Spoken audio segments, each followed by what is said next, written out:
the music on the $40 million yacht. The Serenity was loud, but the sudden thump of a police launch slamming against its hull cut through everything. Arthur Vance, Millionaire CEO, shielded his eyes as blue and red lights strafed his guests. He was about to yell at the intrusion when a voice cold as the ocean spray came from the police boat. "Arthur." He froze. It wasn't the police. It was his wife, Eleanor, and she wasn't alone. She was flanked by 2 armed officers and a man holding a thick binder. The party was over. His life was over. And she had planned it all. Eleanor Vance watched the yacht from the panoramic 30th floor window of the law office. The Serenity. It was an absurd, ironic name for the vessel that had become the flagship of her husband's betrayal. From this high up, the Newport Beach harbor was a tapestry of glittering lights, and Arthur's party was the most obnoxious jewel in the display. She could hear the faint thumping of the bass, a heartbeat of disrespect, even through the thick glass. "They're all there," she said, her voice devoid of emotion. Marcus Thorne, her lawyer, clicked off his pen. The board members he bribed the investors for the Shell Corp and her.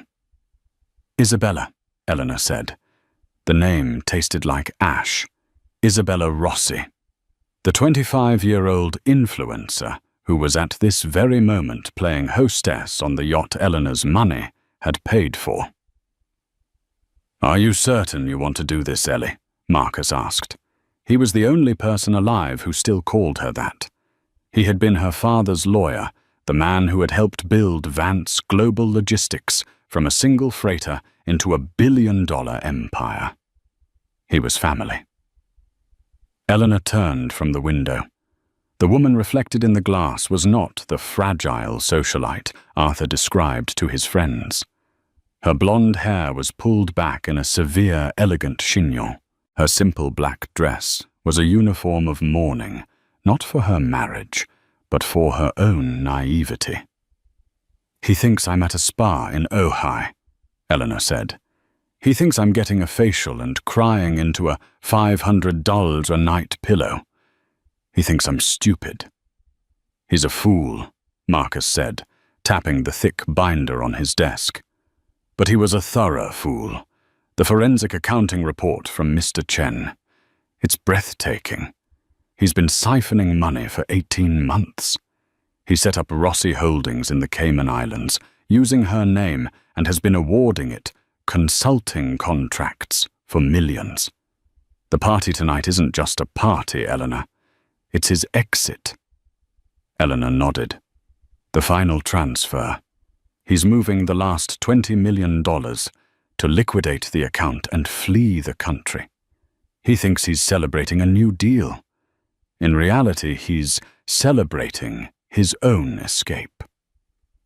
The memory of her discovery 3 weeks ago was still sharp, a physical wound. It wasn't a lipstick-stained collar or a suspicious text. It was colder. It was an email left open on his study computer by mistake. An email to a private banker in Switzerland detailing the final liquidation of assets. The email chain included Bella Rossi, who had asked, "Does she know yet I'm tired of hiding?" Arthur's reply had sealed his fate. "She doesn't know anything. She's too busy with her charities. By the time she notices we'll be in Dubai, and her name won't even be on the company she thinks she owns. Stop worrying. She thinks she owns." That was the line, the arrogance, the pure distilled contempt for her, the woman whose inheritance he was stealing.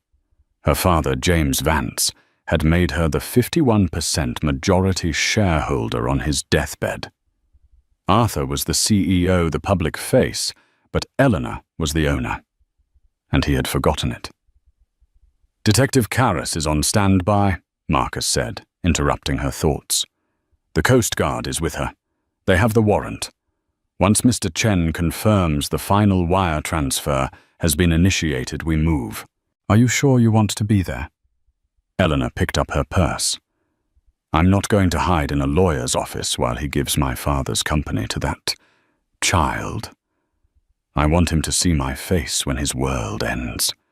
I want him to know it was me." She walked to the door, all ice and steel.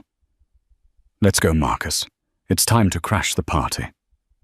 On the 150-foot deck of the Serenity, Arthur Vance was in every sense the king. At 45, he was distractingly handsome, with a thick head of silver-streaked hair and a smile that had disarmed boardrooms and bedrooms for 2 decades. He wore a linen suit, no tie, and a Patek Philippe Nautilus on his wrist, the one Eleanor had given him for their 10th anniversary. "To the future," he boomed, raising a glass of Dom Perignon. His audience, a mix of fawning investors and Newport socialites, cheered back.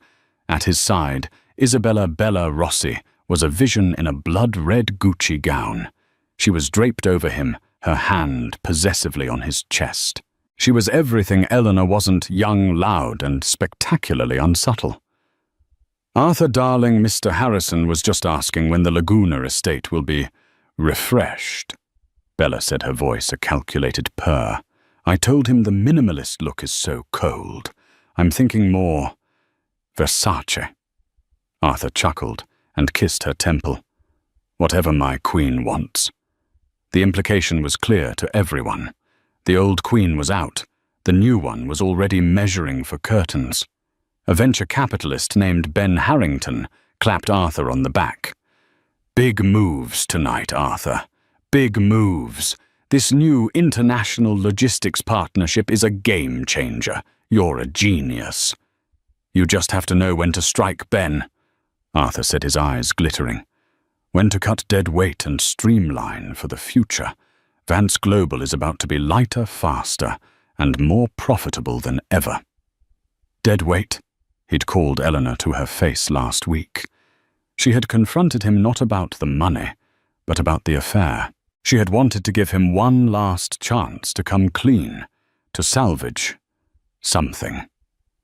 "Eleanor, don't be hysterical," he'd scoffed, adjusting his tie in their cavernous walk-in closet.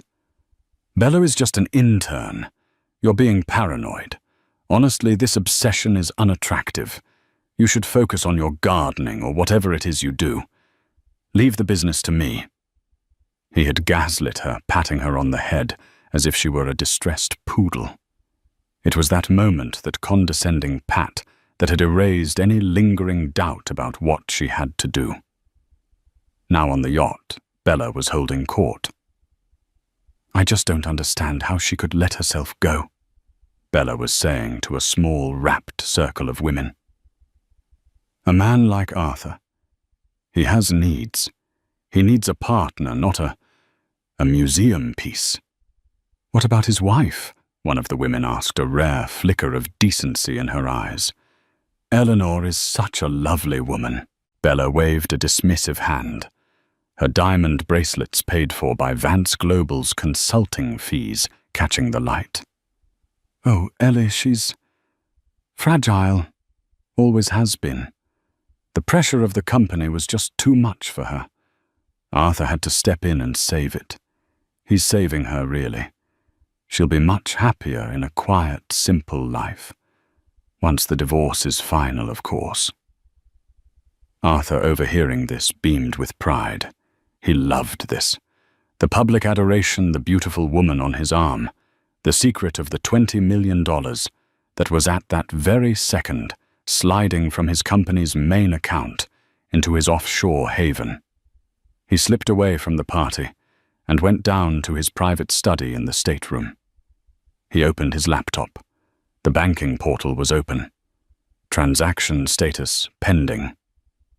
He sipped his champagne. This was the last piece. The transfer was set to execute at 9:00 p.m. It was 8:58. He watched the screen. Transaction status processing. A small bead of sweat trickled down his temple. This was the big one, the one that would be noticed. But by the time the alarms went off on Monday morning, he and Bella would be on a private jet to a country with no extradition treaty. Transaction status complete. A wide, predatory grin split Arthur's face. He closed the laptop. He had done it. He had actually done it. He was free. He was rich. And he had won. He walked back onto the deck, grabbing Bella and pulling her into a deep theatrical kiss as the crowd cheered. "It's done," he whispered in her ear. "Everything is ours." "I knew you'd handle it, my king," she purred. It was then, at the absolute peak of his triumph, that the first blue light hit his face. The music cut out, and a new boat, grey and menacing, slammed into the side of his pristine white yacht. The discovery hadn't been a single moment. It was a slow, sickening unravelling. It began 6 months ago. Eleanor, as majority shareholder, still received the top-level quarterly financials. It was a formality. Arthur always walked her through them, his voice a lulling drone of market fluctuations and aggressive expansion, his finger pointing to the healthy bottom line. She had always trusted him. Her father had trusted him. But this time, a name stood out in the exceptional vendor payments addendum. Rossi Holdings, LLC, $1.5 million. "Who is Rossi Holdings?" she had asked over dinner at their Laguna Beach home, the ocean crashing below them. Arthur didn't even look up from his steak. "Logistics Consulting, a new firm out of Panama. They're streamlining our South American routes. It's boring, technical stuff. Don't worry your head about it." "Rossi," Eleanor had mused. "Like that new intern you hired, Isabella Rossi." Arthur's fork had clattered against his plate. Just for a second, his eyes, when they met hers, were cold. "Don't be ridiculous, Eleanor. It's a common name. Are you implying something?" "No, of course not," she had said, forcing a smile. But the seed was planted. That night, she went into her father's old study. She ran a simple corporate search. Rossi Holdings, LLC, was registered in the Cayman Islands, not Panama. And its date of incorporation was just 1 day after Bella Rossi had been hired as Arthur's personal assistant. It was a thread. She pulled it. She called Mr. Chen a forensic accountant her father had used for decades. "I need you to be discreet, David," she'd said. "I'm worried about some irregularities." For 2 weeks, she lived a lie. She attended charity luncheons. She hosted a garden party. She smiled and kissed her husband, all while Mr. Chen was digging tunneling into the digital foundations of Vance Global. The call came on a Tuesday. "You need to come to my office, Mrs. Vance, and you need to come alone." Mr. Chen's office was a sterile box of white and grey, filled with file servers. He didn't waste time with pleasantries. He put a single sheet of paper on the desk. It was a wire transfer confirmation. "This is the first one," he said. 18 months ago, $250,000, coded as software upgrade. It went to Rossi Holdings. This is the second. $500,000. Port leasing fees. This is the third. Fuel surcharge. Docking arbitration. Contingency fees. It's a new one every month. He's been bleeding the company dry, Mrs. Vance. Eleanor felt the blood drain from her face. How much? As of this morning, Mr. Chen said $37 million. She had to grip the chair to stay upright. It wasn't just an affair. The affair was a symptom. The disease was this. He was systematically gutting her father's legacy. But the board, the CFO. How could no one notice? He's been faking the receivables, Chen explained, pointing to a complex flowchart. He's creating phantom clients, logging their payments to cover the holes, then writing off the losses as bad debt 6 months later. It's sophisticated, but the money he's stealing, it's all going to one place, an account in Bella Rossi's name. That was when the other file had appeared. Mr. Chen slid a slim manila folder across the desk. This is the other part of it. I'm so sorry, Eleanor. Inside were photographs, Arthur and Bella. In Paris at a hotel she and Arthur had stayed at for their anniversary. Arthur and Bella on a beach in St. Bart's. Arthur and Bella kissing walking out of a jewelry store in Beverly Hills, her hand on her stomach. Her hand on her stomach. Eleanor's breath hitched. Is she? We believe she is pregnant, yes, Mr. Chen said gently. The final piece of the puzzle, I'm afraid, is the Vance International Partnership, the one he's announcing tonight at the party. It's not a partnership, it's a sale. A sale, he's planning to sell the company's entire freight fleet to a competitor disguised as a merger. But the payment isn't going to Vance Global, it's going to him. To a new shell corp, the final $20 million. The party is the cover for him to get the last signatures. Once that wire transfer goes through tonight, he's gone, and the company will be an empty shell. Eleanor sat in silence for a full minute, the evidence of her life's destruction laid out before her. The betrayal was so total, so absolute, it was almost beautiful in its monstrosity. He wasn't just leaving her. He was erasing her. She stood up. The shock had passed, replaced by a cold Arctic rage. He's not just stealing from me, Mr. Chen. He's stealing from my father. He's stealing from the 5,000 employees at Vance Global. He thinks I'm dead weight. I'm about to become the anchor that drags him to the bottom of the ocean. She picked up her phone. Get me Marcus Thorne. Tell him it's a code red. And then get me the Newport Beach Police. Marcus Thorne's law firm, Thorne & Associates, occupied the top 3 floors of the most expensive high-rise in Newport. Marcus himself was a lion in his late 60s, with a shock of white hair and a reputation for being ruthless in a courtroom. When Eleanor walked in with Mr. Chen's files, Marcus cancelled his next 3 meetings. He read the report, his expression growing darker with every page. When he finished, he closed the binder, removed his glasses, and looked at Eleanor. The ungrateful parasite, he whispered. I told your father. I told him Arthur was too smooth, too ambitious. I know, Marcus, Eleanor said. But I told you so, won't get my company back. He's moving the last $20 million tonight. We have to stop him. This is beyond a civil complaint, Ellie, Marcus said, his legal mind already racing. This isn't just divorce. This is grand larceny. This is wire fraud. This is racketeering. He used company assets to bribe board members. I see the payments here. He forged your signature on the corporate resolution to open the new accounts. So what do? We don't just file for divorce. We send him to prison. Marcus said, his voice hardening. We need the police, not just any police.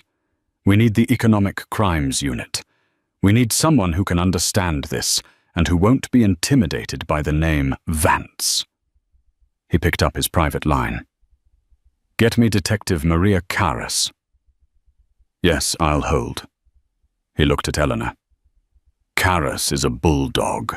She brought down that real estate Ponzi scheme in Irvine last year. She hates rich men who think they're above the law. She's perfect. An hour later, they were in a sterile interrogation room at the Newport Beach Police Department. Detective Karras was not what Eleanor expected. She was young, sharp, and wore a leather jacket and an expression of profound skepticism. Mrs. Vance. Mr. Thorne. I'm busy. You told my sergeant this was an active multi-million-dollar fraud. What I'm seeing, she said, Flipping through the top pages of the report is a very rich woman who's unhappy her husband is cheating on her. "Did you get to page 5, Detective?" Marcus asked calmly. Karis sighed and flipped to page 5. It was the forged signature. And page 7, the wire transfer to Rossi Holdings. Page 12, the Cayman Islands Incorporation papers in Bella Rossi's name. Karis stopped flipping. She read. For 10 solid minutes, she read. The only sound was the buzz of the fluorescent lights. She looked up, her skepticism gone. "He's liquidating tonight at the party." "At 9:00 p.m., Eleanor confirmed. "He's using the party as a cover to get the final signatures from 2 investors who are in on the deal. He's moving $20 million. Then he's gone." "Dubai," Karis said, reading a note. "No extradition. Smart." "He thinks he is," Eleanor said. "He thinks I'm a fool." Karis closed the binder. She stood up. "Mrs. Vance, what you're alleging, if this is true, this is one of the largest single-day embezzlement cases I've ever seen. But I can't just raid a party on a yacht based on your word." "You don't have to," Marcus said. He slid a laptop across the table. "Mr. Chen is a white-hat hacker. He has a back door into the company's servers. He's monitoring the accounts in real time. The moment that $20 million transfer is initiated, it's a felony in progress. You'll have your probable cause." Karis stared at the laptop. A plan was forming in her eyes. "A boat, huh? In the middle of the harbor. That makes him a flight risk. I can get an emergency warrant from a judge contingent on that transfer, but I'll need a way to stop him from sailing off." "I've already called in a favor," Marcus said. "The U.S. Coast Guard Newport sector is a very good friend of mine. They're on standby for a vessel inspection at my signal. They'll be our muscle. You'll be the law." Karis nodded, a slow, predatory smile spreading across her face. "Okay. I'm in. But you, Mrs. Vance, you stay here. This is a police operation." "No," Eleanor said, standing up. "I'm not. This isn't just a criminal. That is my husband. He is stealing my father's life's work. I will be on that boat. I will be there when you cuff him. He needs to see me. He needs to know I'm the one who took him down. Or there's no deal." Karis studied her for a long moment. The fragile socialite was gone. In her place was a woman Karis understood. A woman bent on justice. "Fine," Karis said, grabbing her radio. "But you do exactly as I say. Get your lawyer friend, Mr. Thorne. We have a party to crash." The party on the Serenity was reaching its crescendo. The champagne was flowing so freely that the deck was sticky. Arthur Vance, having secured his financial freedom, was now indulging in his other appetites. He had Bella pinned against the railing, kissing her deeply, his hand sliding up her red dress as the crowd of socialites and investors hooted and cheered. "Get a room!" Ben Harrington shouted, laughing. "We'll get a plane!" Arthur laughed back, pulling Bella close. "To hell with rooms, we'll buy an island." Bella giggled, drunk on champagne and power. "I want one with a volcano, my king. Whatever you want." He felt invincible. Every single person on this boat he thought either wanted to be him or be with him. They envied his success, his yacht, his beautiful young mistress. They envied his freedom. His phone buzzed in his pocket. He pulled it out, annoyed at the interruption. The screen was dark, but a single notification banner was at the top. It was from his corporate email. "Subject urgent, server maintenance." He frowned. He hadn't approved any maintenance. He tapped it. The email was from his IT director, Mr. Vance. We've detected a critical security anomaly on the main server. We're shutting down all external access for a 24-hour diagnostic effective immediately. This includes all offshore banking portals. Arthur's blood ran cold. Shutting down now, he muttered. He looked at his Patek Philippe. 9:02 p.m. The transfer had completed at 9:00 p.m. But what if it had been flagged? What if the anomaly was his $20 million transfer? Arthur. What's wrong? Bella asked, her smile fading. You look like you've seen a ghost. It's nothing, he snapped, pushing her away more harshly than he intended. Just work. I need to make a call. He strode back to the stateroom, shoving a waiter out of his way. He slammed the door and grabbed his laptop, his hands shaking. He tried to log back into the Swiss banking portal. Access denied, account locked, pending security verification. No. He frantically dialed his private banker in Geneva. It went straight to a European voicemail. It was the middle of the night there. He tried his IT director. The phone rang once, then went to voicemail. He tried his CFO, the one he'd bribed. Voicemail. A primal animal panic started to rise in his chest. Had he been too arrogant? Had he tripped an automated alarm, or a darker thought? Eleanor. Her silence all day. He'd assumed she was crying at a spa. But what if her silence wasn't weakness? What if it was strategy? She's not smart enough, he said aloud, trying to convince himself. She's a gardener, a socialite. She doesn't have the first clue. But the image of her face, calm and cold, flashed in his mind. The way she'd asked about Rossi Holdings. He'd dismissed it as jealousy. What if it had been an investigation? He burst out of the stateroom, his face a mask of panic. He needed to get off this boat. He needed to get to his office.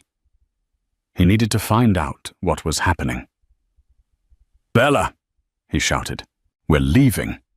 Now. What? But the party. Now, he roared, grabbing her arm. Arthur, stop, you're hurting me. He didn't care. He was dragging her toward the gangplank, where the valets were waiting when the yacht's powerful floodlights suddenly shut off, plunging the deck into near total darkness. The music died with a scratch. The guests gasped a collective sound of confusion and fear. And into the silence came a new sound, the thump, thump, thump of heavy-duty marine engines and the unfamiliar, terrifyingly calm voice of a woman on a megaphone. This is the Newport Beach Police Department. By the authority of the U.S. Coast Guard, this vessel is hereby boarded. All engines off. No one is to leave the yacht. Blue and red lights flashed, strobing across the deck, catching the guests in frozen tableaus of fear. Arthur froze at the gangplank, his hand still clamped on Bella's arm. He was trapped. A Coast Guard cutter, a massive grey behemoth, was blocking the yacht's path to the open sea, and pulling up alongside a smaller, faster police launch was preparing to board. At the bow of the launch stood Detective Mariah Carras, her hand on her hip. Beside her, Marcus Thorne, holding a briefcase like a weapon. And behind them, a figure stepped out of the shadows. It was Eleanor. She wore a tailored dark blue power suit. Her hair was perfect. Her expression was serene. She looked up at her husband, stranded on his deck of sin, and her eyes were as cold and deep as the Pacific Ocean. The thud of the police launch hitting the hull was the sound of the guillotine dropping. A heavy boarding ramp was thrown across, and Detective Carras was the first one on deck, flanked by 2 uniformed officers. The partygoers, moments before a sea of decadent laughter, were now a silent, terrified audience. They parted like the Red Sea as Carras walked directly toward Arthur. Arthur Vance. Carras's voice was sharp, cutting through the stunned silence. "What is the meaning of this?" Arthur blustered, finally finding his voice. He tried to puff himself up, to radiate the authority that had always protected him. "This is a private party. I know the chief of police. I demand you leave my vessel immediately." "This vessel is now a crime scene, Mr. Vance," Carras said, ignoring his threats. "And you don't know the chief as well as you think you do. He signed the warrant." Arthur's face went white. "Warrant for what? A noise complaint." "That's enough," Carras said. "No one moves. No one touches their phones." Her eyes scanned the crowd and landed on Ben Harrington and the other investor, who were trying to sidle away toward the back of the yacht. "You two," Carras barked. "Mr. Harrington, Mr. Cho, don't move. We'll have plenty of questions for you." They froze, their faces ashen. The net was larger than Arthur had realized, and then Marcus Thorne and Eleanor Vance stepped onto the deck. The air crackled. This was no longer a police action. It was a public execution. Eleanor walked past the stunned guests, her heels clicking on the teak deck. She didn't look at any of them. Her eyes were locked on her husband. Bella Rossi was the first to break. The sight of Eleanor, not in tears, not in hysterics, but in a suit with the police, shattered her composure. "Eleanor!" She shrieked, her voice high and panicked. "What are you doing? Are you insane? You're embarrassing yourself. Tell them to leave." Eleanor didn't even glance at her.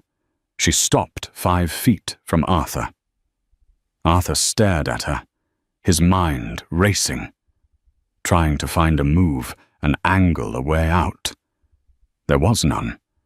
The arrogance and charm were gone, replaced by a raw, naked panic. "Eleanor."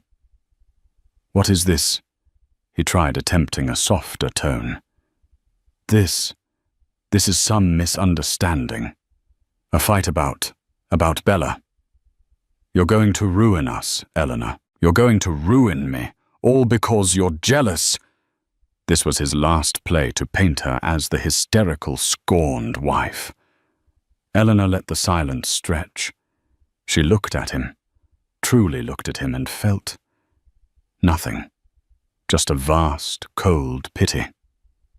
"Us, Arthur," she finally said, her voice clear and calm, carrying to every corner of the deck. "There is no us. There is only you, a thief, and me, the woman who caught you." Arthur's face contorted in rage. You bitch! Get off my boat!" "That's the thing, Arthur," Eleanor said, allowing herself a small, cold smile. "It's not your boat." Marcus Thorne stepped forward, snapping open his briefcase. "Mr. Vance, this is an emergency court injunction, signed by Judge Peterson an hour ago. It freezes all your personal and corporate assets, pending a criminal investigation." "Investigation for what?" Arthur spat. "For this," Detective Carras said. She pulled the warrant from her jacket and unfolded it. "Arthur Vance, you are under arrest for 12 counts of wire fraud, 6 counts of embezzlement, 2 counts of conspiracy to commit fraud, and 1 count of aggravated identity theft." Carras nodded to her officers. "Cuff him." "Get your hands off me!" Arthur roared, trying to pull away, as the officers seized his arms. "You can't do this!" "Arthur Vance." "You were Arthur Vance," Marcus corrected him. The click of the handcuffs snapping shut was the loudest sound in the Newport harbor. The moment the steel touched his skin, Arthur's facade of power evaporated. He was just a man in a linen suit, his hands bound behind his back. He looked at Eleanor, his eyes burning with a desperate, pathetic hatred. "You did this," he hissed. "After everything I gave you, I made you someone. You were just a wallflower, living off your father's name. I built that company." "You ran my company," Eleanor corrected him, stepping closer. "You ran it into the ground while you were robbing it. My father built it. And I am the one who's saving it." "You'll regret this, Eleanor," he snarled. "You'll be ruined. The stock will plummet. You'll have nothing." "I'll have my self-respect," Eleanor said, "and I'll still have 51% of the company. You'll have a cellmate, and that Patek Philippe, it's evidence. It was bought with stolen funds." An officer gently unclasped the $100,000 watch from Arthur's wrist and dropped it into an evidence bag. Arthur let out a choked animal sound. It was then that Bella Rossi, who had been frozen in horror, seemed to understand her own predicament. Her future as the Queen of Newport was vanishing. She scrambled, lunging not at Eleanor, but at Arthur. "You told me it was your money," she screamed, clawing at his suit. "You told me she was fine with the divorce. You told me it was all legal. You used me. Get off me, you gold-digging whore!" Arthur bellowed back, trying to twist away from her. "Ms. Isabella Rossi." Detective Karras said, her voice cutting through the sordid display. Bella froze. "Rossi Holdings, LLC. Registered in the Cayman Islands. Ring a bell?" Karras asked. Bella's eyes widened in genuine terror. I don't know what you're talking about. He just told me to sign some papers. It was for a business, for our future." "That business was a shell corporation, Ms. Rossi," Marcus Thorne interjected, holding up a file. "A shell corporation to which $37 million of stolen funds were illegally wired. And this," he held up another paper, "is the deed to a $4 million condo in Dubai, purchased in your name with that money. You're not just a mistress, Ms. Rossi. You're a co-conspirator." "No," Bella shrieked. "No, he tricked me. I'm a victim, Eleanor. Tell them I'm a victim." She turned to Eleanor, her eyes pleading, tears of mascara streaming down her face. "Please, Eleanor, I'm pregnant. You can't do this to me. He's the monster, not me." This was the final, desperate card. The plea for feminine solidarity. Eleanor looked at the crying woman, the red Gucci dress, the fake tears. She remembered the email, "I'm tired of hiding." "Pregnant," Eleanor said, her voice flat. "Then I suppose you should have thought of that before you helped him steal the future of my 5,000 employees. You weren't tricked, Bella. You were a willing accomplice. You just bet on the wrong horse." Eleanor nodded to Karras. "Ms. Rossi," Karras said, "put your hands behind your back. You are under arrest for conspiracy to commit wire fraud and receiving stolen property." "No, please." Bella collapsed, sobbing, as a female officer pulled her to her feet and cuffed her. Her red dress was hiked up, her designer image ruined. "You can't do this, I'm an influencer. You'll be influencing the prison commissary," Karras said dryly. As Bella Rossi was hauled to her feet, her desperate sobs echoed across the deck.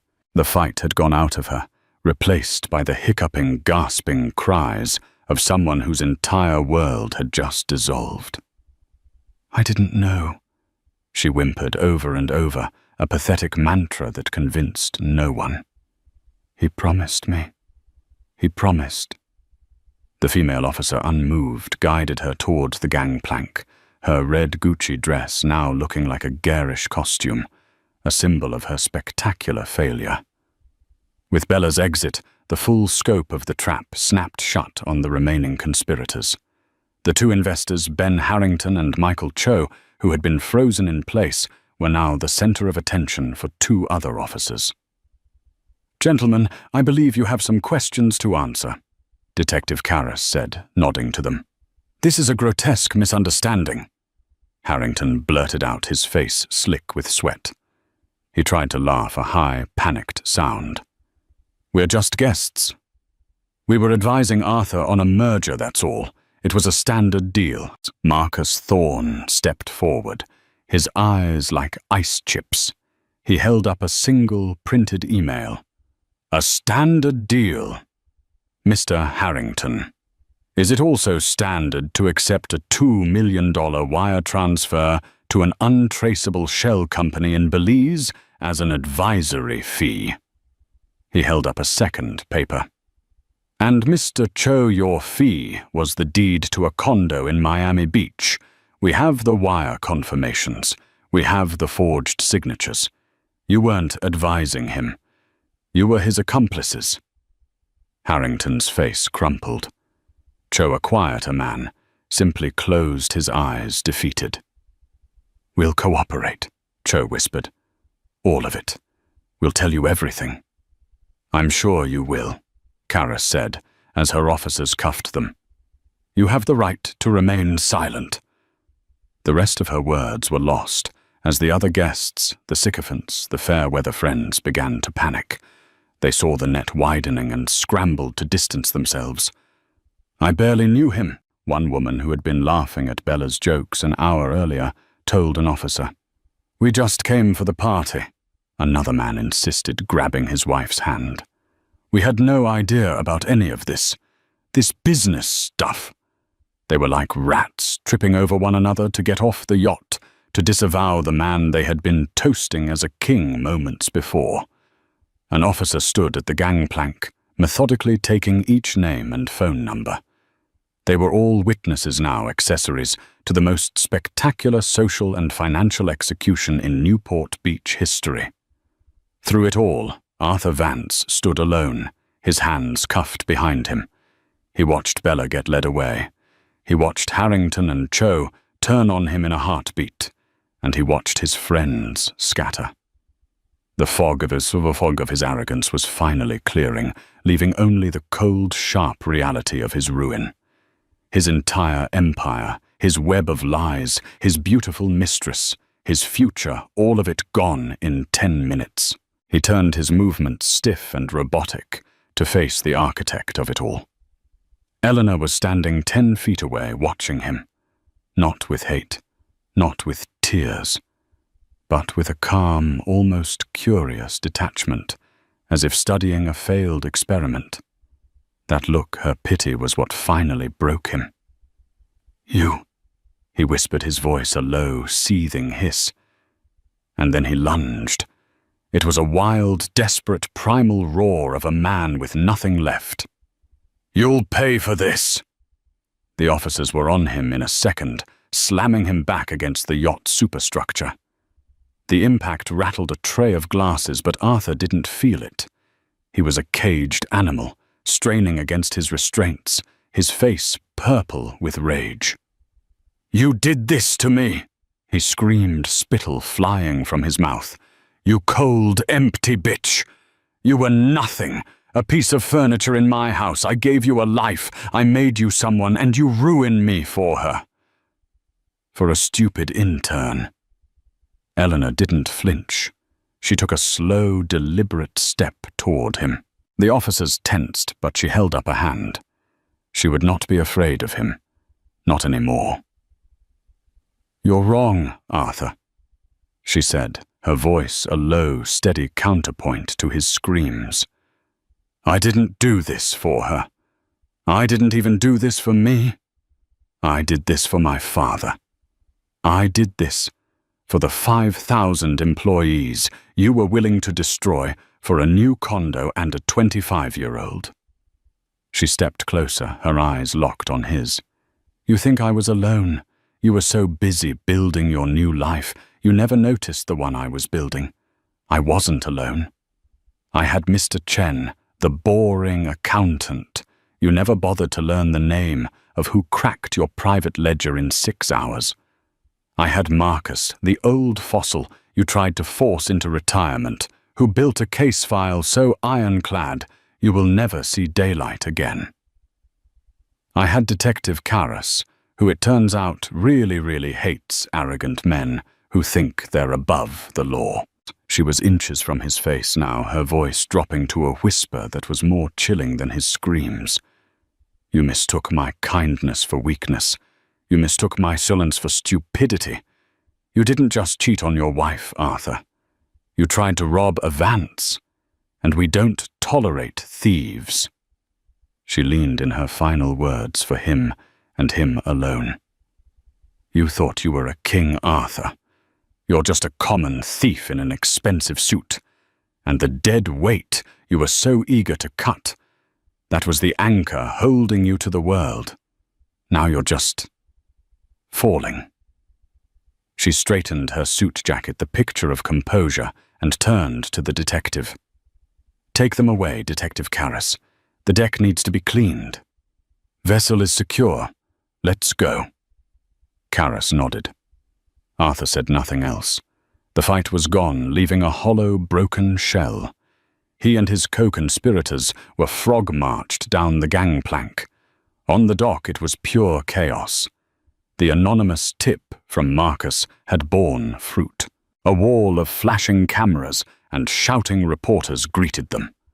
The strobing lights turned the humiliating walk into a living nightmare. Arthur, did you steal the money?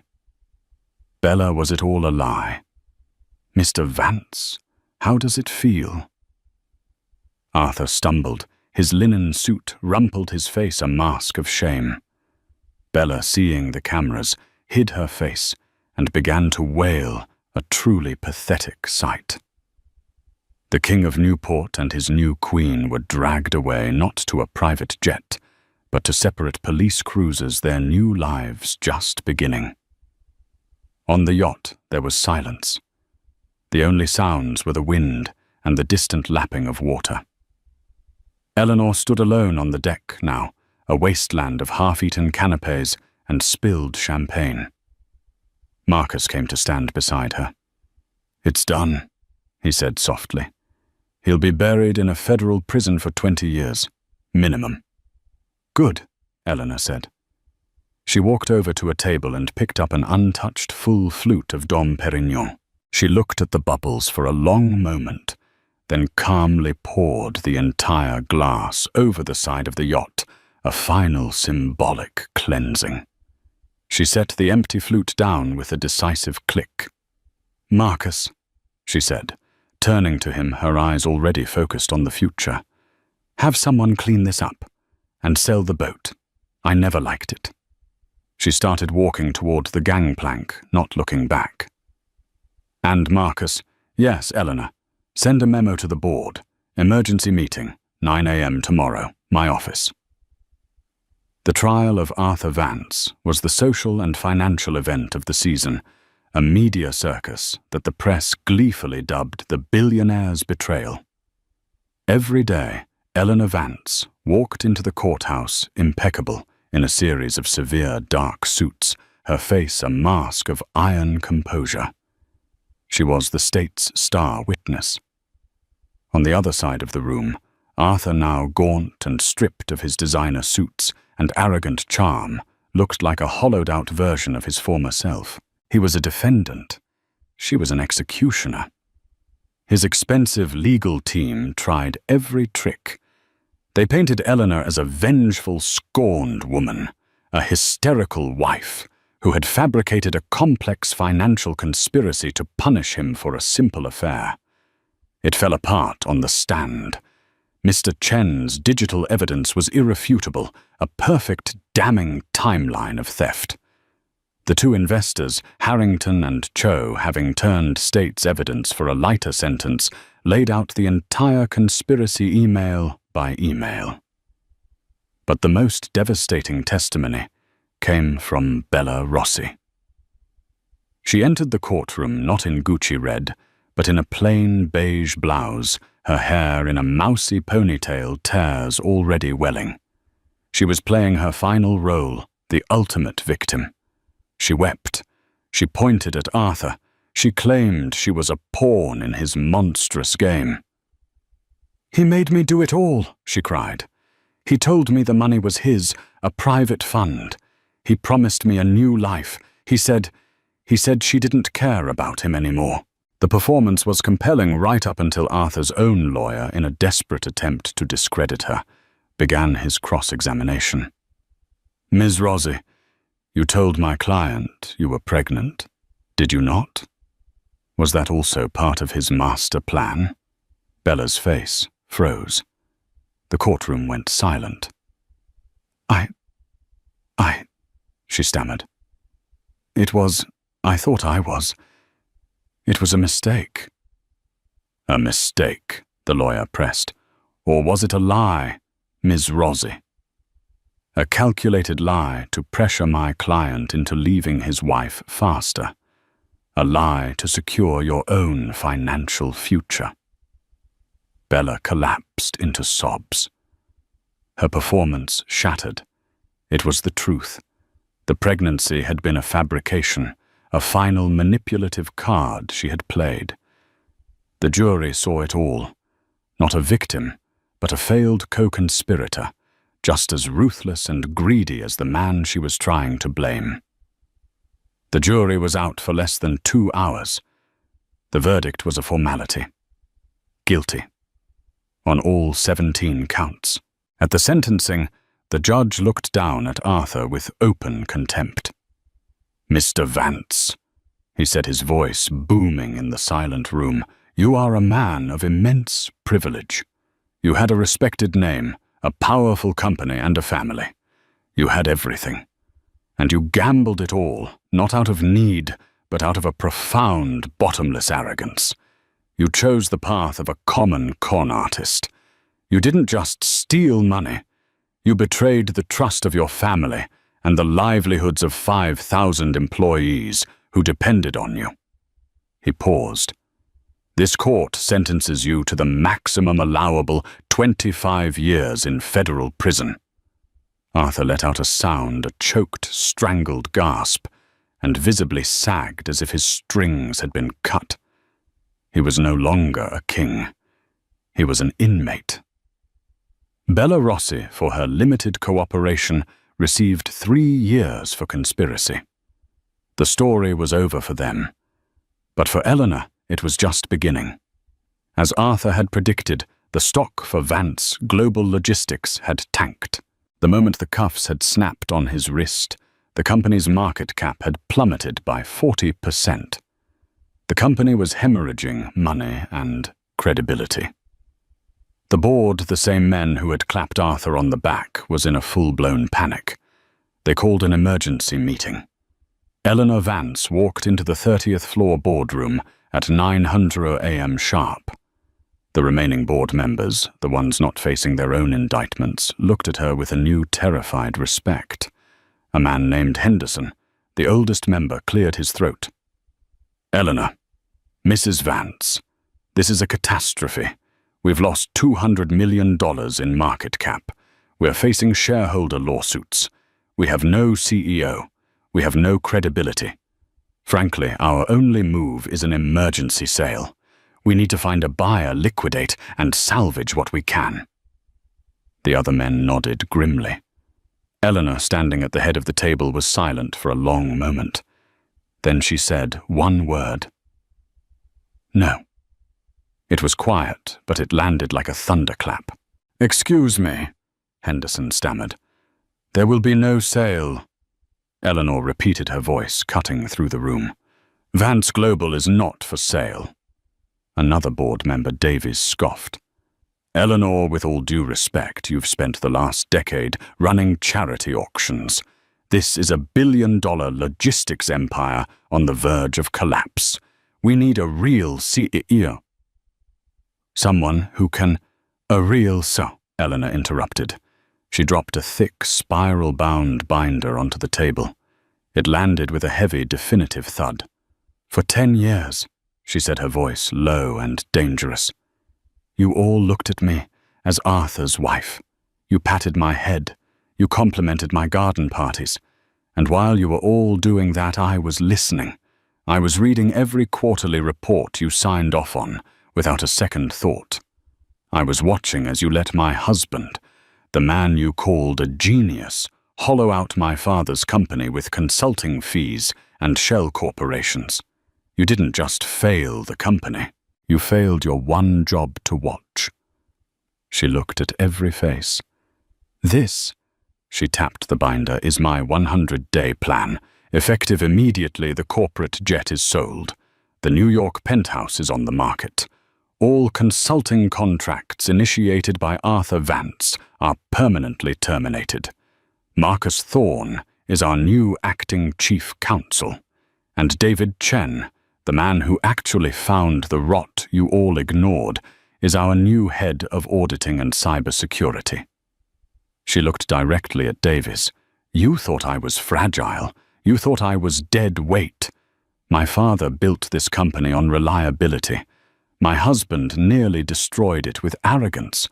As of this moment, I am the acting CEO and majority shareholder. You will either get in line or you will get out of my way. No one said a word. The king was gone. The queen had taken the throne. 6 months later, Eleanor stood at the same panoramic window in her new office, the CEO's office. The press had a new name for her, the Iron Vance. Her first act as CEO had been to fly commercial in coach to Singapore to personally meet with the shipping conglomerate Arthur had nearly lost. She saved the $300 million contract in a single meeting. The stock was already up 15%. She sipped her morning coffee, looking down at the Newport harbor. It was 6:00 a.m., and she was, as always, the first one in the slip where the Serenity used to be. A new, sleeker, more practical vessel was docked. It was named the James V after her father. It was a working ship, not a party boat. Her phone buzzed on the desk. A standard notification from the Federal Bureau of Prisons. Subject inmate status change. Vance Arthur, but 77890-011.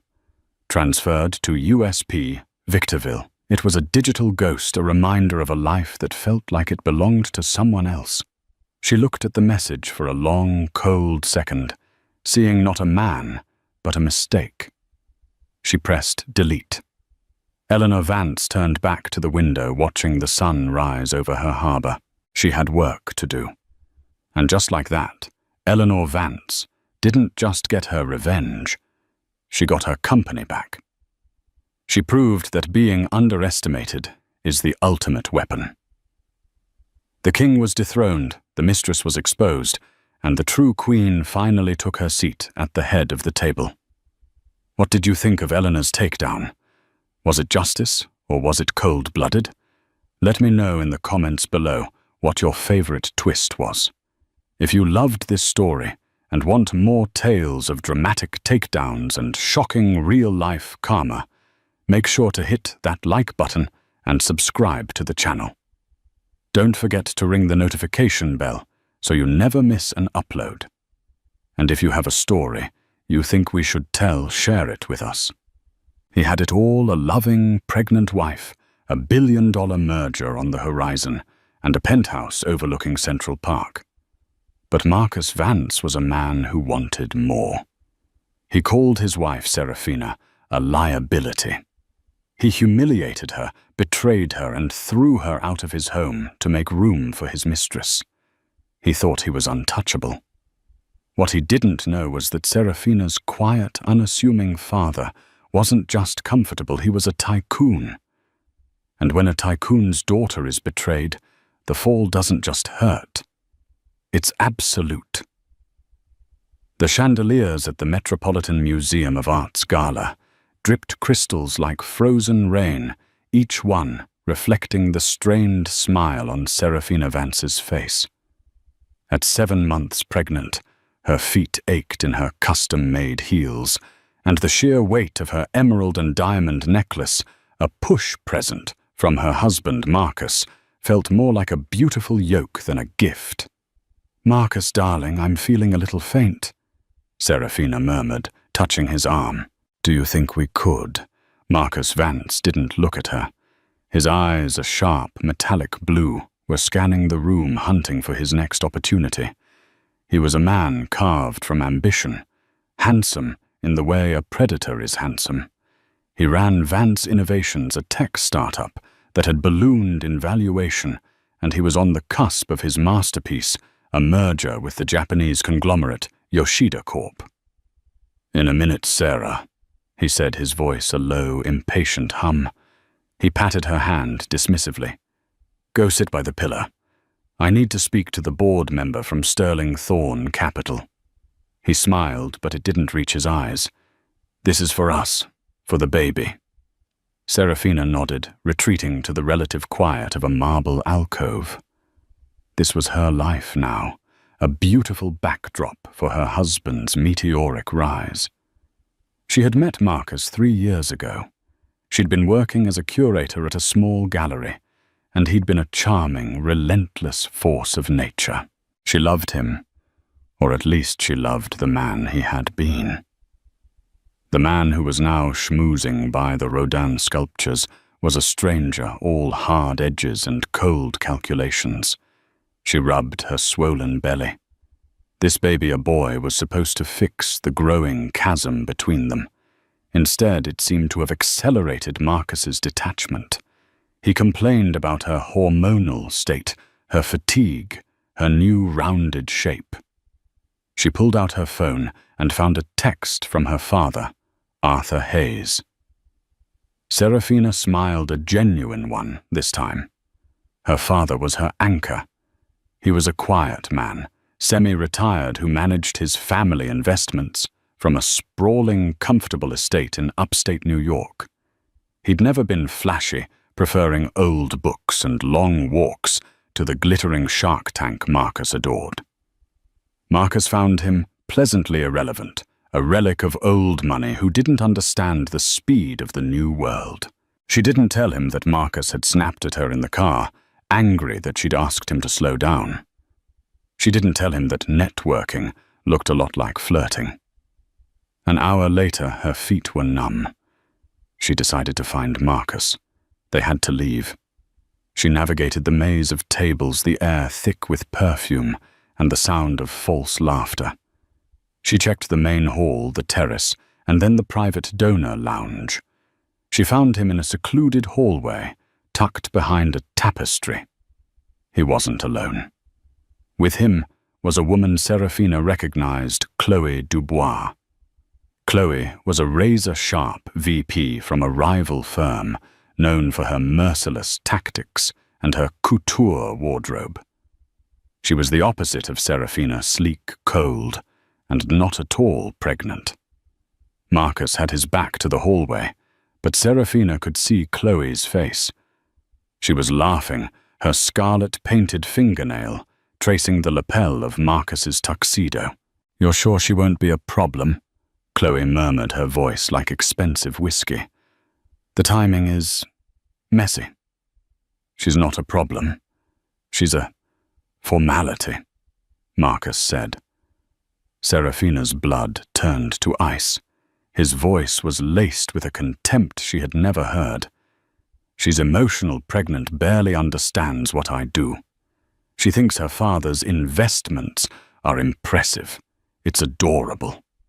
Chloe tilted her head. "And the deal, Yoshida, is secure. As of this morning," Marcus said, his voice dropping. "The moment the ink is dry, I'm filing. The prenup is ironclad. She gets her trust fund back and a small settlement. By the time the baby's born, she'll be a memory." Serafina's hand flew to her mouth, stifling a gasp. Filing. Prenup. Settlement. "And us," Chloe purred. Marcus leaned in. Serafina saw his hand go into his pocket. He pulled out a small black velvet box. Not a ring box. Something flatter. "For the new VP of the merged company," he whispered. "A key to my penthouse and my future." He kissed her. It wasn't a friendly peck. It was a hungry, possessive kiss, a claim of ownership. Serafina didn't make a sound. She backed away her vision, tunneling the sound of the orchestra fading into a dull roar.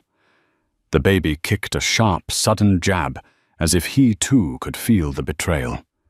She stumbled out of the museum, past the security guards and the flashing cameras, and hailed a cab, the cold night air hitting her face as the first scalding tear fell. The cage wasn't gilded. It was just a cage. And the door had just been slammed shut. The taxi ride back to their penthouse apartment on Fifth Avenue was a blur of traffic lights and suffocating panic. Serafina paid the driver with a trembling hand, her mind replaying the scene over and over. A formality. She'll be a memory. She let herself into the vast, silent apartment. It was sterile, decorated by an interior designer Marcus had hired, all chrome and glass and shades of grey. It had never felt like a home. Tonight, it felt like a tomb. She went straight to Marcus's home office. It was usually locked, but in his haste for the gala, he had left it ajar. She flicked on the desk lamp. His laptop was open. He was so arrogant, so sure of her passivity, that he hadn't even bothered to close his files. It didn't take long. There was a folder on his desktop labeled Project New Dawn. She clicked it.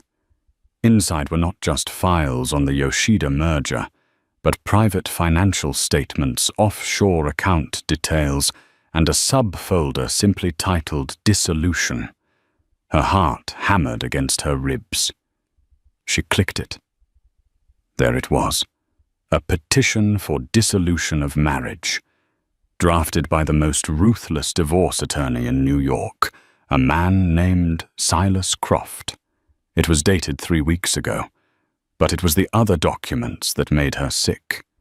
He had systematically been moving assets, funneling money from Vance Innovations into private accounts that weren't in her name. He was draining the company before the merger, creating a separate personal fortune. He wasn't just planning to divorce her. He was planning to leave her with nothing but the scraps outlined in their prenuptial agreement, which she had signed without a second thought, believing in their love. And then she saw the emails, a long, damning chain between Marcus and Chloe Dubois. Marcus. The obstetrician confirmed. 7 months. We have to move fast. Once the deal closes, I file. The pregnancy complicates the optics, but Silas says we can paint her as unstable, hormonal, depressed. Chloe. As long as it doesn't spook Yoshida. My contacts there are solid, but they're traditionalists. Marcus. They won't know until it's done. By then, I'll be the new face of their US operations, and you'll be by my side. She'll be back upstate with her quaint, boring father before the first quarterly report is due. Quaint, boring father. Serafina whispered the words, tasting like ash. She heard the elevator ding, the private elevator that opened directly into their foyer. Her body went rigid. Marcus stepped in, whistling softly. He saw her, and his face tightened. What are you doing up? And why are you in my office? Serafina didn't move from his chair. She just looked at him, the woman he thought was a hormonal, unstable formality. Project New Dawn, she said, her voice shaking but gaining strength. Is that what you're calling it? Your new life with Chloe? The one you're building by betraying your pregnant wife? Marcus's casual arrogance evaporated, replaced by a flash of pure, cold fury. He saw the laptop screen. He knew he was caught. You went through my things, he hissed. You're dissolving our marriage? She shot back, standing up, her hand on her belly. You're calling me unstable to your lawyers. You're giving her a key to our home." The confession in the hallway had broken her heart. The evidence on the laptop had ignited a cold fire she didn't know she possessed. Marcus didn't apologize. He didn't beg.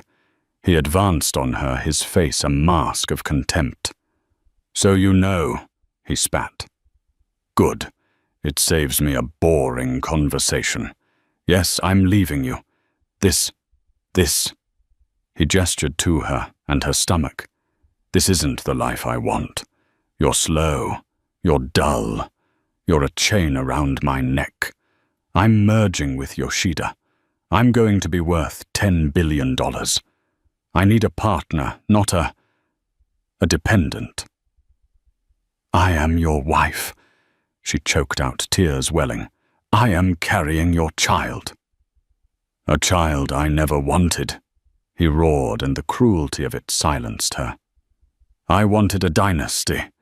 You gave me a burden." Chloe understands ambition. She understands power. You understand galleries. And your father's dusty old money. He grabbed her arm. "Get out of my office." "Your office?" she cried, pulling away. "This is my home, too." "No," Marcus said, his voice dropping to a terrifying calm. He walked to the intercom. "It's my penthouse. My name is on the deed. Your prenup entitles you to your dowry, and that's it. And I want you out. Now." He pressed the button for his private security guard in the lobby.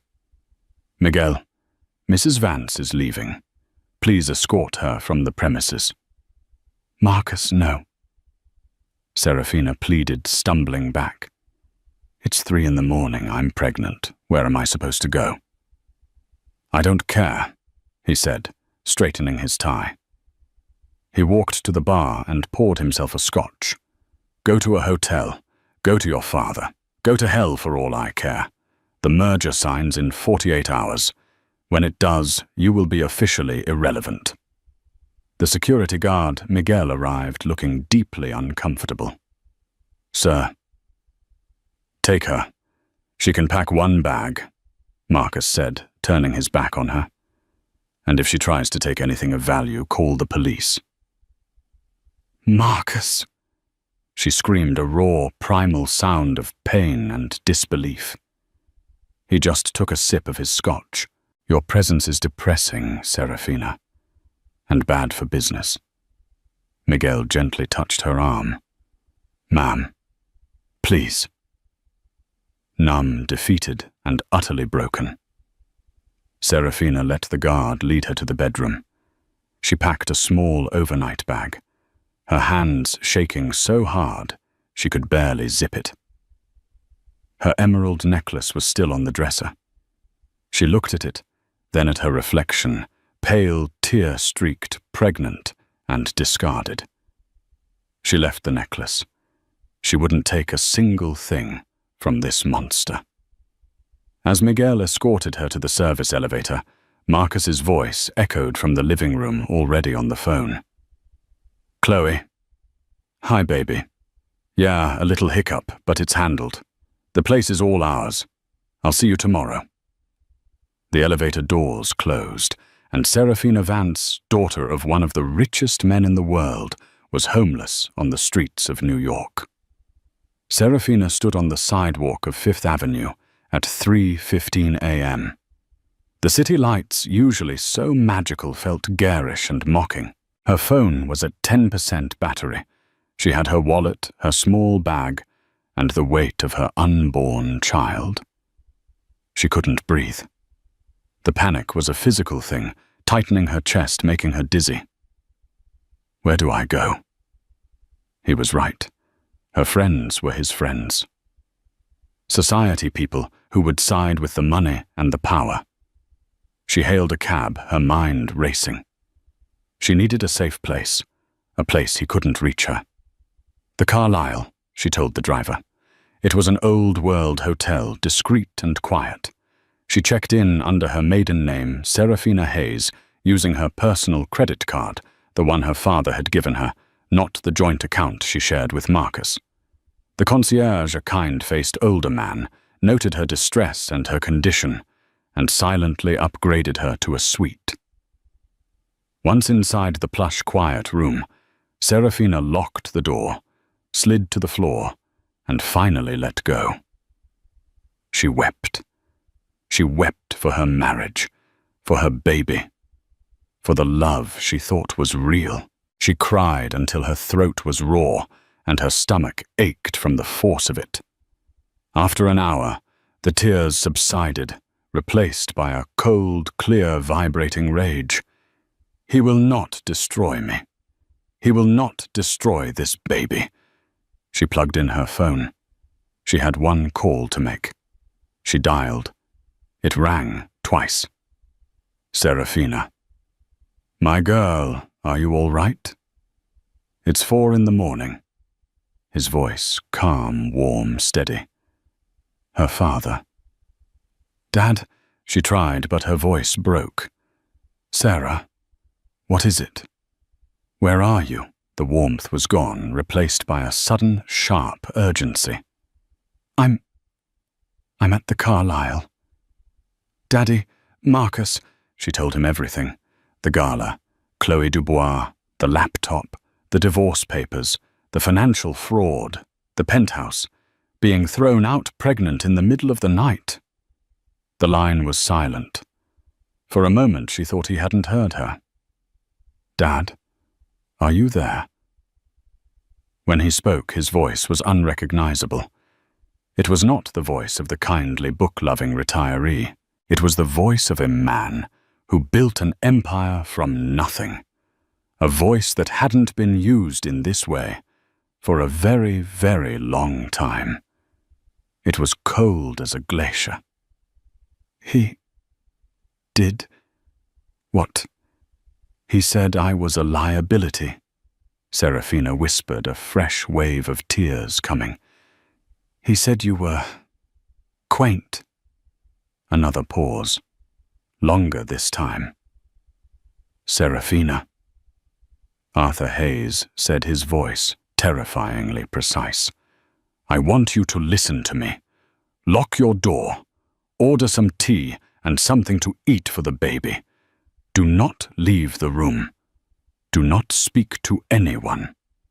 A man named Julian Croft will be at your door in 30 minutes. He is my personal counsel. He is my right hand. Trust him. He will take care of everything. Do you understand?" "Yes, but..." "Dad, what are you?" "I'm going to handle Marcus," Arthur said, "and I am going to handle the woman Chloe Dubois." "But the merger. Dad, he's worth billions. He's merging with Yoshida Corp. He said he's untouchable." Serafina heard a sound on the other end of the line. It was a laugh, a short, dry, mirthless bark that sent a shiver down her spine. "Yoshida Corp?" Arthur Hayes asked. "Is that who he's merging with? Oh, Marcus, you stupid, stupid boy." "Dad, what do you mean?" "Don't you worry about Yoshida Corp, my girl. Just focus on your health. Focus on my grandchild. I love you. Julian is on his way." The line clicked dead. 400 miles away, in his quaint upstate library, Arthur Hayes stood. He was not in his pajamas. He was in his study, a 20,000-square-foot command center, hidden beneath the old estate filled with data screens and a private server team. He was Arthur Hayes, founder and sole owner of Hayes Consolidated, a $300 billion private global holding company with interests in logistics, finance, technology, and media. He pressed an intercom. "Julian." Julian Croft, a man in a perfectly tailored suit who had been sitting in the adjoining room, entered. "Sir, Ms. Hayes is secure at the Carlisle." "She is." "He put her out. Pregnant. On the street." Julian's face, normally impassive, hardened. "I see. The target is Marcus Vance, Vance Innovations, The merger is with Yoshida Corp. Julian allowed himself a small, predatory smile. Sir, if you recall, we acquired the controlling interest in Yoshida's parent company 6 months ago through our Singaporean shell. The entire merger is with us. I recall, Arthur said. Marcus Vance thinks he's swimming in the ocean. He's been in my shark tank all along. He just didn't know it. Arthur walked to his desk. He called me quaint Julian. A fatal miscalculation, sir. I want him ruined, not just beaten. Ruined. I want his company dismantled. I want his merger voided. I want his penthouse seized, his accounts frozen, and his reputation obliterated. I want him to have nothing, and I want it done by morning. We'll start with Sterling Thorn Capital, Julian said. The bridge loan for the merger was contingent on his personal guarantee, which we now know is based on fraudulent asset declarations. We'll trigger the covenant clauses. Do it, Arthur said. Then call Tokyo. Wake up Mr. Takeda. Tell him the deal is off and why. Send him the file Chloe Dubois's assistant helpfully leaked to us last week, the one showing Marcus's New Dawn offshore accounts. Takeda-san does not appreciate being stolen from. And Ms. Dubois? Julian asked. She chose her side, Arthur said, looking at a photo of a 7-year-old Serafina on his desk. Make sure she lands hard. Yes, sir, Julian said. Julian, Arthur called as his counsel reached the door. Sir, make it hurt. Marcus Vance woke up at 7:00 a.m., the sunlight streaming into his penthouse. He felt perfect, light, unburdened. Serafina, with her moods and her belly and her perpetual disappointment, was gone. He stretched naked and walked to the floor-to-ceiling windows. He looked down on Central Park. This is my city, he said, toasting the view with a glass of water. Today was the day.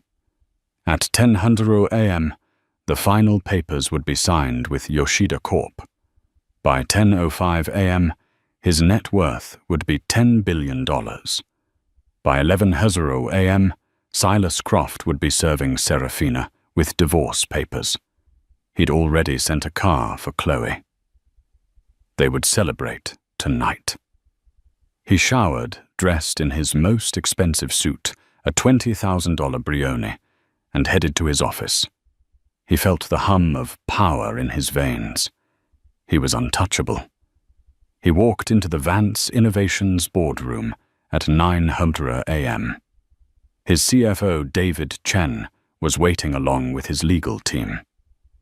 David looked green. David, you look terrible, Marcus said, clapping him on the back. Big day champagne by noon, eh? Marcus, David said, his voice trembling. We have a problem. Marcus's good humor soured. A problem? There are no problems today. Sterling Thorn Capital, David said, holding up his tablet. They just sent this. 6:02 a.m. They're calling our bridge loan, effective immediately. Marcus stared. What? They can't. That loan is secured. It's $500 million. We need it to close the deal. They're citing material breach of covenants and fraudulent misrepresentation of assets. David read his finger shaking. Marcus, what did you do? It's a mistake, a clerical error, Marcus snapped. He grabbed his phone and dialed his private banker at Sterling Thorn, a man he played golf with. It went to voicemail. He tried the man's boss. The man's assistant, a woman who usually fawned over him, was glacial. I'm sorry, Mr. Vance. Mr. Harding is in an emergency board meeting. He is unavailable. All accounts associated with Vance Innovations are frozen, pending an internal review. Frozen. The blood drained from his face. This is insane. It gets worse. David whispered, his face ashen. What? Marcus roared. Tokyo. I just got an email from Mr. Takeda's office. They're postponing the signing, indefinitely. Postponing! Marcus was shouting now, his team shrinking back. They can't postpone the deal is signed. It's just a formality. They're citing the same thing, Marcus, gross financial misrepresentation. They said they received a file detailing Project New Dawn. They're accusing you of attempting to defraud Yoshida Corp. And your own company by siphoning assets offshore. Marcus stumbled back. New Dawn. Only he and Chloe knew that name. Chloe. Did she betray him? No, it couldn't be. His phone buzzed. It was a Wall Street Journal news alert. Hayes Consolidated announces strategic partnership with Yoshida Corp. Vance Innovations merger terminated. Marcus read the words, but they didn't make sense. House Consolidated. He knew the name. Everyone did. They were a behemoth, a private monster that swallowed companies whole. But what did they have to do with... He read the article. Hayes Consolidated, the private holding company, run by elusive billionaire Arthur Hayes, announced today it had completed a strategic acquisition of... effective immediately terminating a pending merger with Vance Innovations. A spokesperson for Hayes cited a lack of confidence in Vance's leadership and disturbing internal financials. No, Marcus whispered. No. The boardroom phone rang. It was the lobby. Mr. Vance, there are men here from the bank, and a Mr. Croft. They have a court order to seize company assets. David Chen was already backing out of the room. I'm calling my lawyer, he stammered. I knew nothing about this, Marcus.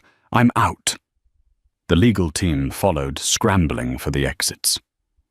Cowards, Marcus screamed. You can't leave. The boardroom doors burst open. It wasn't bankers. It was two uniformed police officers and a man in a suit so sharp it could cut glass. Marcus Vance, the suited man said. Who the hell are you? My name is Julian Croft. I represent Miss Serafina Hayes. I'm here to serve you with a restraining order, freezing all personal and marital assets pending your divorce hearing. Marcus laughed, a high-pitched, hysterical sound. Marital assets. There are no marital assets. The prenup is ironclad. The prenup, Julian said, placing a file on the table, is hereby voided on the grounds of fraudulent inducement and gross marital misconduct, specifically the systematic criminal transfer of assets you attempted to hide from your wife. Julian gestured to the police. Mr. Vance is also under investigation for criminal fraud, as reported to the SEC this morning by the board of Yoshida Corp. And Sterling Thorne Capital. You are to vacate these premises. You can't, Marcus shrieked. This is my company. It was your company, Julian said, his voice flat. As of 9:15 a.m., when the bank called your loans, your stock became worthless. Vance Innovations is insolvent. It's over. This is Serafina. Marcus realized, his mind spinning. She did this. That bitch. He lunged for the phone to call Chloe. She would fix this. She was smart. Julian Croft simply held up his own phone, playing a voice message. It was Chloe's voice. Mr. Croft, as I mentioned, I have zero loyalty to Marcus Vance, a complete psychopath. I am emailing you his private server credentials now. In exchange for full immunity and the consulting position at Hayes Consolidated, I'm happy to provide anything you need to put him away for good. Marcus stared at the phone. Betrayed. By everyone. Hayes. He whispered the name from the Wall Street Journal article, echoing in his head. Serafina Hayes. Arthur Hayes. He looked at Julian Croft, a dawning, sickening horror filling his entire being. Her father. Julian Croft smiled a thin, cruel line. He sends his regards. He said to tell you. He finds you. Quaint. While Marcus Vance's world imploded, Serafina sat in the sun-drenched living room of the Carlisle suite. Julian Croft had arrived as promised, flanked by a private plain-clothed security team. He had been respectful, kind, and terrifyingly efficient. Ms. Hayes, he had said, your father has instructed me to ensure your complete safety and comfort. A new secure phone. He handed her one. A private obstetrician is on her way, just for a wellness check, and I am handling all legal and financial matters. What is my father doing? She had asked, her hands wrapped around a cup of tea. Mr. Hayes, Julian said, is ensuring a just outcome. Now, hours later, Serafina watched the news on the suite's large television. The story was the lead on every financial network. A stunning collapse. Vance Innovations, once the darling of tech, declared insolvent. Marcus Vance, the charismatic CEO, is reportedly under investigation by the SEC and the Southern District of New York. Sources say the collapse was triggered by the 11th-hour cancellation of a merger with Yoshida Corp., which was simultaneously acquired by the powerhouse Hayes Consolidated. Serafina stared at the screen. Hayes Consolidated. She had always known her father was successful. The estate, the private plane, the effortless generosity. But she, like Marcus, had believed the semi-retired investor persona. She had never wanted to be a tycoon's daughter. She'd wanted a normal life. She'd wanted to be loved for herself. She had never in her entire life Googled her own father. With a trembling finger, she typed Arthur Hayes into her new phone. The results flooded the screen. Forbes, the ghost billionaire. Arthur Hayes, the 300BB man who hides in plain sight. Bloomberg. Inside Hayes, consolidated the private empire that moves the world. Vanity Fair. The Quiet King. How Arthur Hayes controls everything, from shipping to Silicon Valley. There were pictures of him, not just at his local library, but on discreet yachts in meetings in Tokyo, shaking hands with presidents and prime ministers. He wasn't just rich. He was one of the most powerful and most private men on the planet. And Marcus Vance had called him quaint. The full earth-shattering scale of Marcus's miscalculation hit her. He hadn't just cheated on his wife. He hadn't just betrayed the daughter of a wealthy man. He had, with his own arrogance, picked a fight with a leviathan. He had tried to defraud a company owned by the man he was simultaneously betraying. The phone rang. It was her father. Sarah, are you watching the news? His voice was warm again. The kindly father was back. Daddy, I never knew, she whispered, looking at an article about his control of global logistics.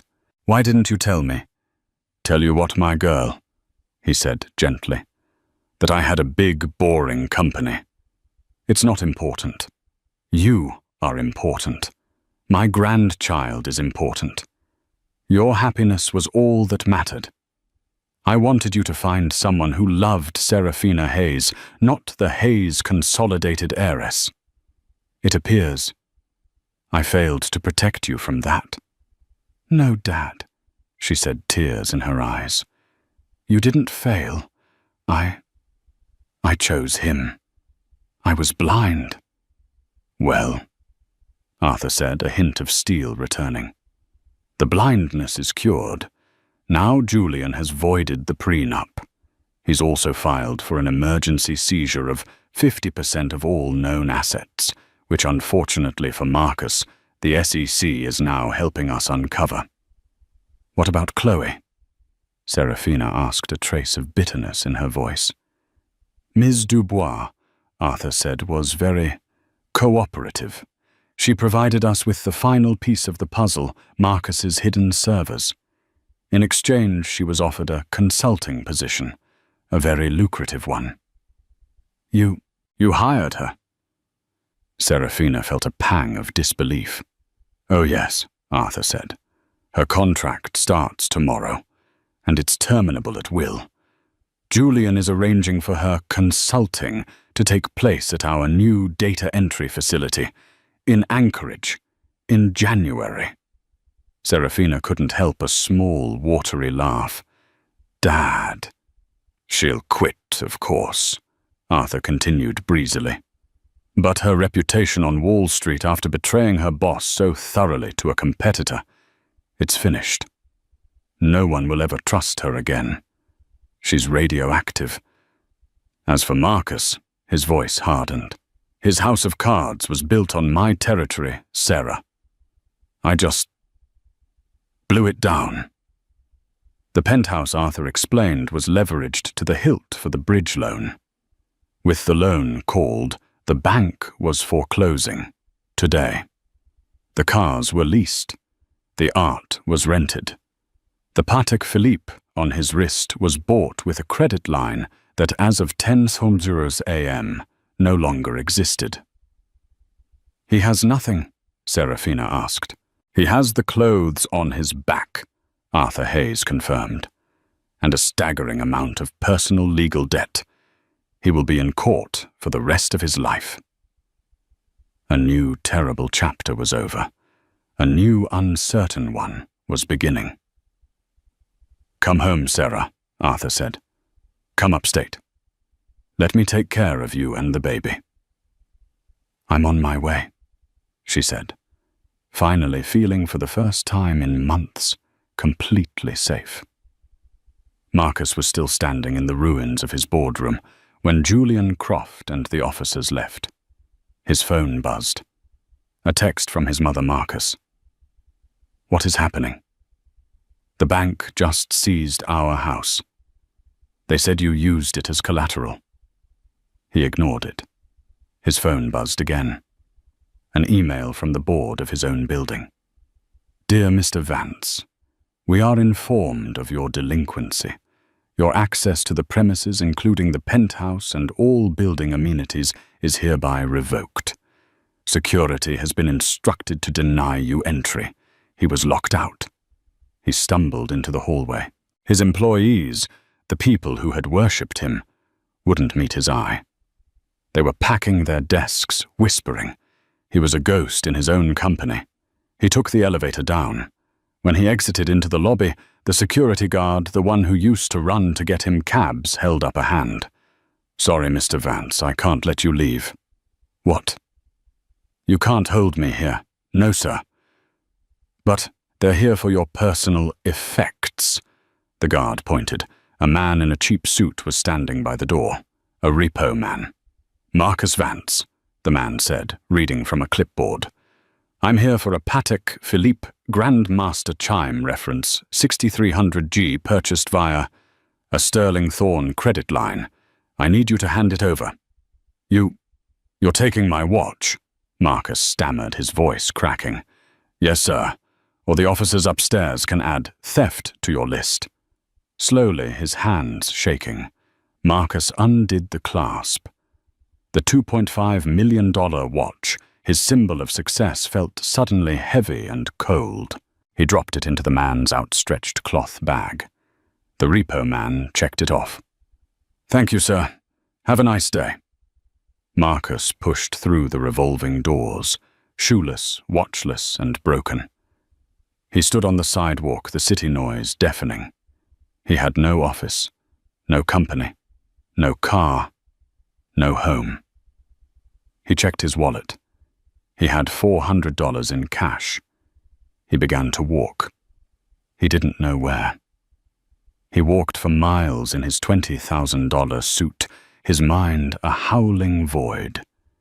He ended up in front of the penthouse, his home. He tried the service entrance. The new security guard, a man he didn't recognize, stepped in front of him. "Can I help you? I'm Marcus Vance. I live here." The guard checked his list. "No, sir, you don't. You need to leave, or I'm calling the police." Defeated, he slumped onto a bench in Central Park directly across from the building. His building. He had to call her. Serafina. She was kind. She was gentle. She loved him once. She wouldn't let this happen. She wouldn't let him, the father of her child, be destitute. He pulled out his phone, which was already flashing low battery. He dialed the number he knew by heart. It rang once. A man answered. Not Serafina. "Vance?" The voice was cold familiar. Julian Croft. "Where is she?" Marcus demanded, trying to summon his old authority. "Where is my wife? I need to speak to her. Ms. Hayes is unavailable," Julian said. "She is currently at her father's estate under medical care, resting from the significant emotional distress you caused her." I need to talk to her. This is a misunderstanding. Her father, I didn't know. That, Julian said, is the single most obvious fact in this entire affair. You didn't know. You didn't bother to know. You married a woman and never once saw her, only her formality. "You can't do this." Marcus was sobbing now, a pathetic, wrecked sound. "I have nothing. You've taken everything." "No, Mr. Vance. We didn't take anything," Julian corrected, his voice devoid of all emotion. "We simply revealed the truth. The everything you had was a fantasy built on fraud and leverage. It was a house of cards. Mr. Hayes. He just owns the table it was built on." "Please," Marcus begged. "I'll do anything. I'll apologize. I'll... Please, I'm the father of her baby." "You dismissed that baby as a burden," Julian said. "You will have no contact with Ms. Hayes or the child ever. Your parental rights will be terminated on the grounds of endangerment and gross misconduct. If you attempt to contact her or her father again, you will be arrested. Is that clear?" "What am I supposed to do?" Marcus whispered. "I believe the modern parlance is figure it out. Goodbye, Mr. Vance." The line went dead. Marcus sat there as the sun set the lights of his penthouse turning on one by one. Someone was inside.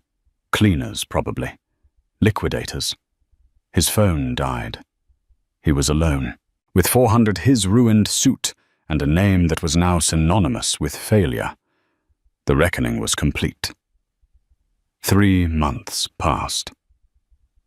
The winter snows fell heavily on the 10,000-acre Hayes estate upstate. It was quiet, peaceful.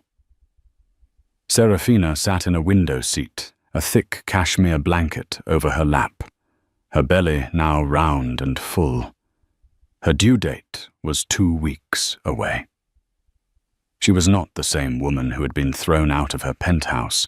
The shock had given way to grief, and the grief had given way to a quiet, hard-won strength. She was in therapy. She was swimming every day in the estate's indoor pool, and she was working. Her father, seeing the sharp intelligence in her that Marcus had dismissed as dull, had given her a new project heading the philanthropic Hayes Foundation. She was restructuring their maternal and child health initiative, pouring millions into shelters for domestic abuse victims and programs for single mothers. She was using her pain to build something real. "You're glowing, Sarah," Arthur said, walking in with 2 cups of decaf tea. "I feel good, Dad," she said, and she meant it. "I feel like myself. The version of myself I was before him. Good. That's my girl. He sat across from her, the fireplace crackling between them. What happened to him? She asked. She didn't ask often, but today she needed to know. Arthur sipped his tea. Marcus Vance, he's no longer a person of interest. Dad, Arthur sighed. He's in Ohio. After spending his last $400 on a bus ticket, he was homeless for a time. He sold his other suit for food. He eventually found work. Work where? Night manager. Arthur said, at a truck stop motel off I-70. He clears $400 a week. He lives in one of the back rooms. Most of his wages are garnished to pay the preliminary judgments against him.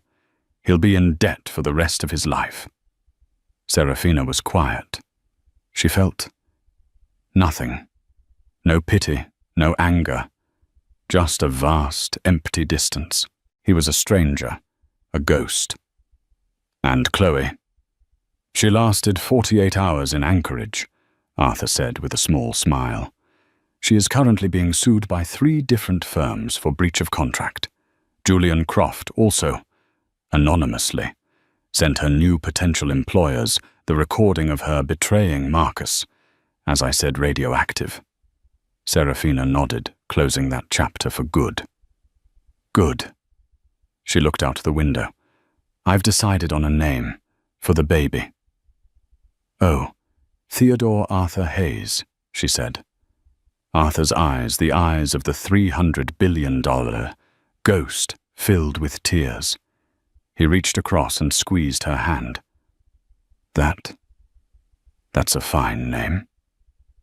Meanwhile, in Ohio, the bell on the motel lobby door jingled. Marcus looked up from the stained counter, his eyes raw with fatigue. A businessman in a crisp suit walked in. "One night," the man said, tossing a credit card. Marcus ran the card. Declined. "Sorry, sir. It's declined." "What, run it again?" the man snapped. Marcus ran it. Declined. "Look," the man said, "I'm on my way to a meeting. Wait. Don't I know you?" Marcus froze. The man was squinting at him. Holy hell. You're Marcus Vance. You were on the cover of Forbes." Marcus looked down, his face burning with a shame so profound it was suffocating. "No," he mumbled, his voice hoarse. "You're mistaken. I'm nobody." The businessman stared, then recognition dawned. Wow. The fall. It really was. Man. He laughed, pulling out cash. "Guess I'll pay cash then. Keep the change." Marcus took the money, his hand trembling, and handed the man a key. He didn't watch him walk away. He just stared at his own reflection in the dark check-in screen, a tired, broken man in a cheap polyester uniform. He was right. He was nobody. The birth was worlds away from the sterile, cold luxury of her former life. Serafina had chosen a private, discreet birthing center, not a high-profile hospital. The room was warm, filled with soft light, and the only person in the waiting room was her father. When the final moment came after hours of labor, she held her son for the first time. The world, which had been a chaotic, roaring storm of betrayal and legal battles, snapped into perfect, silent focus. She looked at his tiny, perfect face, his eyes squeezed shut, his small hand gripping her finger with surprising strength. All the pain, all the humiliation, all the nights spent weeping for the man she thought she loved. It all evaporated. It wasn't just gone. It was insignificant. It was ash. This tiny 7-pound life in her arms was the only thing that had ever truly mattered. This was her blood, her future. This was not a burden. He was a miracle. "He's beautiful, Sarah," Arthur Hayes said, his voice thick. He was standing in the doorway. His bespoke suit rumpled his eyes red. The $300 billion tycoon was gone, replaced by a simple grandfather, utterly undone by the sight. "What's his name, my girl?" he whispered, walking over to touch the baby's head with a trembling finger. "Theodore Arthur Hayes," Serafina said, her voice clear and strong. Arthur's composure broke. He turned away for a moment, wiping his eyes before sitting on the edge of her bed. "A fine name. A strong name." He looked at his daughter, his pride a tangible thing. "He has your strength, Serafina. Never forget that." Life moved forward, not with a crawl, but with a confident, driving purpose. The first year of Theo's life was a whirlwind, but not of nannies and social events. Serafina moved into her own home, a warm, elegant brownstone in the city close to her father's New York office. She officially took the helm of the Hayes Foundation, and she was not a figurehead. She poured her anger, her intelligence, and her newfound clarity into her work. The Serafina Hayes Initiative for Maternal and Child Safety was born. She didn't just write checks. She was in the trenches. 6 months after Theo was born, she stood before a hostile congressional subcommittee advocating for new laws to protect spouses from financial fraud in divorce. Mr. Vance's actions were an anomaly, a scandal. A smug senator from a rival's payroll interrupted. "The law doesn't need to change for one woman's bad marriage." The old Serafina would have shrunk. The new one leaned into the microphone. "Senator," she said, her voice echoing in the chamber, "my bad marriage is the reality for thousands of women who lack my resources. They don't have a Hayes Consolidated to protect them. They are left with nothing. My scandal, as you call it, is a spotlight, and I intend to aim it at every dark corner you and your colleagues would prefer to ignore. Now, if you'll let me return to the specifics of asset declaration reform." She didn't just win the argument, she dominated it. The bill passed. She was there to cut the ribbon on the first Theo's House, a state-of-the-art shelter for women and children fleeing domestic abuse. She held her son's hand as she spoke not of her own story, but of the stories of the women she was there to help. She had turned her pain into a shield for others. 2 years passed. In a sterile, glass-walled conference room in a Chicago high-rise, Chloe Dubois was on the verge of victory. It had been a brutal 2 years. The 48 hours in Anchorage had been a special kind of hell, but the hell that followed was worse. Radioactive, Arthur had called her, and he was right. No firm on Wall Street would touch her. Her name was poison, but Chloe was a survivor. She had changed her name. She'd moved to Chicago, taken a low-level job at a promising mid-level logistics firm, and clawed her way up. She was ruthless, brilliant, and had hidden her past perfectly. Today was the final interview, the big one, Senior Vice President of Midwest Operations. She had nailed it. "Your resume is spectacular, Catherine," the CEO, Mr. Harris, said, using her new name. "Your tactics are aggressive. I like that. The board agrees. There's just one final formality." Chloe smiled, smoothing her suit. "Of course." "Our firm was acquired 6 months ago," Harris said. "A massive private equity buyout. We are now part of a much larger global family. All executive hires must be personally signed off by the head of acquisitions from the parent company. He's here now. The door opened. Chloe Dubois's blood didn't just run cold. It turned to solid ice. Julian Croft walked in. He looked exactly the same. The perfect suit, the dead eyes, the air of absolute final authority. He didn't look at Chloe. He walked to the head of the table. Mr. Harris beamed. "Mr. Croft, great to see you. This is Catherine Myers, our top candidate." Julian opened a file.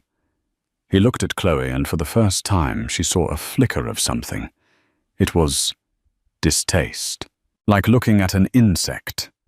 "Ms. Dubois," he said, his voice as flat and final as it had been on the phone 2 years ago. The CEO's smile vanished. "What, Mr. Croft? This is Catherine Myers. This, Julian said, is Chloe Dubois, a former executive at a tech firm that attempted to criminally defraud one of our largest partners. She actively participated in the conspiracy, then betrayed her co-conspirator to save herself. A betrayal she failed to see through." "That's a lie," Chloe shrieked, her mask of competence shattering. I have no idea who that is. I helped you. I gave you the data." "You are a traitor, Ms. Dubois," Julian said, as if explaining a simple fact. "You betray your boss. You betray your partners. You betray your own identity. Hayes Consolidated, and by extension, this firm has a zero-tolerance policy for your specific brand of liability." You own this place," Chloe whispered, the scale of her defeat crashing down on her. "I've been working for you. You've been in our shark tank all along. You just didn't know it," Julian said, echoing his master's words. He looked at the stunned CEO. "Mr. Harris, we are not hiring this woman. Have security escort her out, and I'd recommend a full audit of her department. Traitors tend to be creatures of habit." Chloe didn't even scream this time. She was hollow. As the security guards took her arms, she saw a TV in the lobby. On the screen was Serafina Hayes, smiling, cutting a ribbon with her young son Theo. The chyron read, "Hayes Foundation pledges 500 to global women's initiatives." The story ended not with a bang, but with the quiet, final click of a closing door. She was finished. For good.